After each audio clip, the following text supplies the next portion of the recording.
नाजरीन, मैं हूं शहजादा खालिद और आप देख रहे हैं SK न्यूज़। आज का हमारा टॉपिक है जो हमारे ब्रादर इस्लामी मुल्क ईरान के सदर का जो हेलीकॉप्टर हादसे में उनकी शहादत हुई है, इस हवाले से हम थोड़ी डिस्कस करेंगे। और गुजारिश ये है कि अभी जब उनका हेलीकॉप्टर लापता हुआ है, उसके साथ ही मुख्तलिफ किस्म के कमेंट्स जो है ना सोशल मीडिया पे चलने शुरू हो गए। कोई बंदा जो है उसको कुछ पता है नहीं है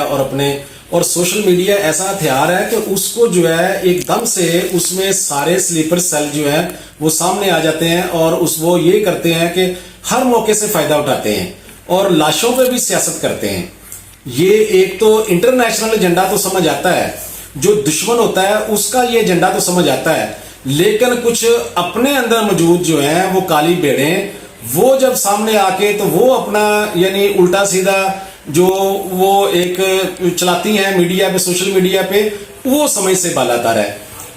अब मसलन ईरान है, उसके साथ इतना ज्यादा जो है एक बहुत ही ज्यादा कीमती नुकसान जो है ईरान का हुआ है और उसके भी ऊपर सियासत करते हुए कुछ सोशल मीडिया पे ईरान के खिलाफ बातें करनी शुरू हो गई। कुछ पुरानी बातें जो है 1965 की शुरू कर दी, कुछ उससे पहले की, कुछ पाकिस्तान बनने पे, और इस तरह करके यानी अपने अपने जो बंदा अपनी जो उसमें मफादात जो है वो हर मुल्क, यानी मैं बार बार यही कहता हूं कि दुश्मन जो है वो अगर इस तरह के काम करे वो तो समझ आता है वो दुश्मन है, उसने तो करना ही करना है। लेकिन अफसोस उस वक्त होता है कि जब हमारे अपने जो हैं वो काम करें तो फिर अफसोस होता है। तो मैं ये गुजारिश करता हूं कि ये जो बहुत बड़ा सानहा है, ये सिर्फ ईरान के लिए नहीं, ये पूरी उम्मत मुसलमा के लिए ये एक नुकसान है, ये सानहा है, और जो कि बहुत ही ज्यादा अफसोसनाक, और जितना भी इस पे अफसोस किया जाए कम है। अब कुछ तो राय ये आ रही है कि इसमें ऐसी टेक्नोलॉजी यूज हुई है कि जो कि पहली दफा मंजर आम पर आई है और जिसका अभी तक कुछ पता नहीं चल रहा। अब मैं थोड़ा सा इसके बैकग्राउंड में जाता हूं कि जो इसराइल है वो जो भी जुल्म कर रहा है फलस्तीन में, जो फलस्तीनी मुसलमानों पे, जिसके बारे में एहतजाज पूरी दुनिया में हो रहा है, किसी जगह पे असली एहतजाज हो रहा है और किसी जगह पे नकली एहतजाज हो रहा है, किसी जगह पे सिर्फ दिखावे का एहतजाज हो रहा है। तो जो कुछ दर्दमंद दिल रखने वाले जो हैं, वो कुछ जो गैर मुस्लिम भी हैं, जो यूरोपीय ममालिक भी हैं, अमेरिकन में भी हैं, उन्होंने उसका बहुत ज्यादा उस पर एहतजाज किया है कि ये एक बहुत जुल्म है और इंसानी हकूक के जो चैंपियन है वो इस पे क्यों आवाज नहीं उठा रहे। अब मैं ये समझता हूं, मेरी जो जाती राय है, मेरा जो तज्जिया है वो ये है कि ये ईरान के सदर की जो शहादत है, इसके ताने बाने जो है वो फलस्तीन के साथ जाके मिलते हैं। और बज़ाहिर है कि जब इतने ज्यादा, यानी आप ये कह लें कि 50-60 इस्लामी मुल्क हैं और उनमें से किसी ने भी इसराइल पे बमबारी नहीं की सिवाय ईरान के, तो अब ये समझ बिल्कुल आ जाती है कि इसके पीछे फिर कौन हो सकता है। क्योंकि अब आप ये देखें, गुज़श्ता रोज ये जो वाकया ईरान वाला हुआ है उसमें 3 हेलीकॉप्टर जाते हैं। अब उसमें अमेरिका का खुद अपना भी बयान है कि 30-40 साल पुराना जो है हेलीकॉप्टर इस्तेमाल करने की क्या जरूरत थी। और फिर साथ ही अमेरिका ने अफसोस करके तो साथ ही ये कह दिया कि हम जो है ईरान पर पाबंदियां जारी रखेंगे। अब आप इस बात से अंदाजा लगा लें। फिर ईरान इस वक्त जो है, ये पहली दफा कह लें तारीख में ऐसे हुआ था कि ईरान ने अपने हमसाया ममालिक के साथ अच्छे तल्लुकात बनाने का एक एजेंडा जो है उस पर काम अमली तौर पे शुरू कर दिया था। सऊदी अरब के साथ जो बहुत देर से एक देरीना तनाज़ा चल रहा था ईरान का, वो भी हल होने के करीब था। और इब्राहिम रईसी, जो अल्लाह ताला उनको गिरके रहमत करे, उन्होंने सऊदी अरब के साथ, जो ईरानी सदर है इब्राहिम रईसी, उन्होंने सऊदी अरब के साथ बड़े अच्छे तल्लुकात कायम किए। उन्होंने रूस के साथ, उन्होंने अजरबैजान के साथ पाकिस्तान का हालिया दौरा किया। यानी ईरान ने पहली दफा अपने हमसाया ममालिक और सबसे बढ़ के ब्रादर इस्लामी मुल्क सऊदी अरब के साथ बड़े अच्छे तल्लुकात जो है वो कायम करने का एक उसका एजेंडा, बातचीत चल रही थी। फिर किसी मुस्लिम मुल्क को ये तौफीक नहीं हुई कि वो इसराइल को रोके اور اسرائیل کے ساتھ جو ہے نا اب جو ایران نے بمباری کی تھی اس پہ کئی کمنٹ یہ بھی آئے کہ یہ دکھاوے کی بمباری ہے، یہ سب ڈرامہ ہے، یہ سارا پلانڈ ہے، یہ سارا اس طرح. بھئی اگر یہ پلانڈ تھا تو کسی اور ملک نے پلانڈ بمباری بھی نہیں کی، تو چلے یہ دکھاوا تھا تو کوئی اور ملک اٹھے نا اور دکھاوے کے طور پہ جا کے بمباری کر کے اسرائیل پہ دکھائے. تو یہ جو تانے بانے جو ملتے ہیں، اب کسی ظاہر ہے کہ ایک دشمن کو تو یہ ایک آنکھ نہیں پائے گا کہ یہ ہو کیا رہا ہے. اب پاکستان کا ایک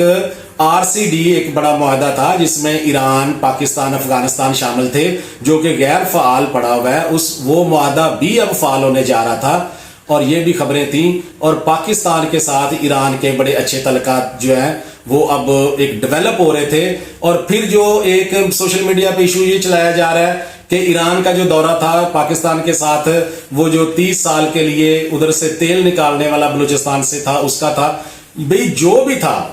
اب ان چیزوں کو جو بندہ نیگیٹو استعمال کر رہا ہے، ہمیشہ پوزیٹو مائنڈ رکھنا چاہیے، پوزیٹو استعمال کرنا چاہیے. اور یہ جو اب تھوڑا سا بیک گراؤنڈ پہ چلتے ہیں کہ 3 ہیلی کاپٹر جو ہیں وہ جب جاتے ہیں آذربائیجان وہاں پہ افتتاح کرنے ڈیم کا، اور اس کے بعد واپسی پہ سواریوں کو تبدیل کیا جاتا ہے. پھر اس کے بعد جو ہیلی کاپٹر جو صدر ابراہیم رئیسی والا تھا، اس کا جو پائلٹ خود کہتا ہے کہ مجھے کچھ بادل کا ٹکڑا نظر آیا، اور باقی دونوں ہیلی کاپٹر جو ہیں ان کے پائلٹس کو کہتا ہے کہ آپ بادلوں سے اوپر چلے جائیں. تو کیا وجہ ہے کہ جو دوسروں کو کہہ رہا ہے کہ بادلوں کے اوپر چلا جائے اور وہ خود کیوں نہیں آیا؟ اور پھر دوسرے جو 2 ہیلی کاپٹر تھے انہیں کافی دور جانے کے بعد پتا چلا کہ ہمارا تیسرا ہیلی کاپٹر لاپتہ ہے. تو اس میں جب تک کوئی اندر کا بندہ شامل نہ ہو اس وقت تک اتنا بڑا کوئی واقعہ کو حادثہ پیش نہیں آ سکتا. اور ہمیشہ مسلمانوں کو تکلیف، ہمیشہ مسلمانوں کا نقصان اسی وقت ہوا ہے جب کوئی اندر کا بندہ جو ہے نا غداری کرتا ہے. اب ایک دیکھیں کہ صدر ایران کا، اس کا وزیر خارجہ، اس کے صوبے کا گورنر اور اتنی اہم شخصیات، 8 قیمتی جانیں جو ہیں اس سانحہ میں جو گئی ہیں، اور ان کا جو ذمہ دار ہے وہ میں نہیں کہنا چاہتا، ہر بندے کو یہ پتا ہونا چاہیے یہ کہ اس کے تانے بانے کدھر جا کے ملتے ہیں، اور کون کون کیا کیا بیان دیتا ہے، اور کون جو ہے لاشوں پہ سیاست کرتا ہے، کون اس میں اپنا مطلب نکالتا ہے، اور کون اس کو جینون جو ہے نا دیکھتا ہے، اور یہ کون سی ٹیکنالوجی استعمال ہوئی ہے، اور یہ جو بادل ہے کیا یہ اصلی بادل کا ٹکڑا آیا تھا یا مصنوعی بادل کا ٹکڑا آیا ہے، یا یہ چیزیں یا سوال ایسے کھڑے ہو رہے ہیں. پھر یہ ہے کہ وہ جو ہیلی کاپٹر کے اس پہ آل ہاشم سے جو بات ہوئی ہے حادثے کے بعد، اور جو وہ کہتا ہے جی مجھے کچھ سمجھ نہیں آئی کیا ہوا ہے. اب بلیک باکس، تو میں یہ سمجھتا ہوں کہ جو بندہ، جو ملک،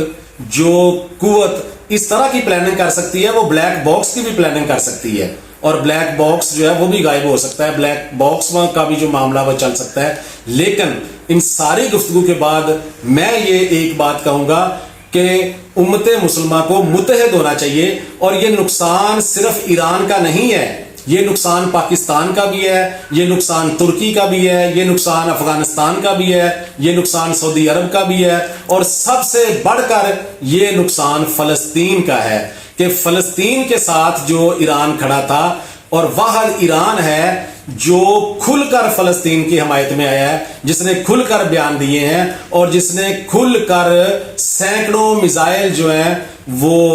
اس پہ اسرائیل پہ پھینکے. تو